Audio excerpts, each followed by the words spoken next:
I am super excited because we are obsessed with BEDSURE and all of their blankets and bedding. But right now, we are about to open pillows. I have never used their pillows before. So they sent us these to review. And honestly, I could not be more excited. I love the little case that it comes in. They are compressed, as you can see. At first, I was like, how are there pillows in here?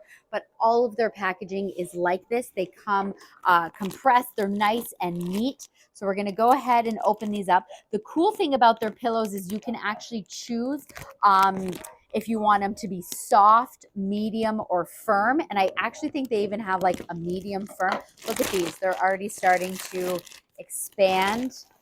Oh, look at that. I cannot believe that both of these fit in there. So it says that, oh my goodness, they are so soft and fluffy. So they say when you take them out, you're supposed to like kind of take the corners and give them a good little shake. And it said to actually give it 48 hours for it to gain its like, for it to be like completely puffed out, because obviously they've been compressed in there for quite some time. So we're not going to use them tonight. We're just going to let them sit, get nice and puffy, and then I cannot wait to use them. These are machine washable, and they are a down alternative, which is really great. And oh my goodness, I can't get over how soft and flat. Honestly, it feels like a hotel pillow. This is awesome. I cannot wait. 2 nights, and I'll be sleeping with these.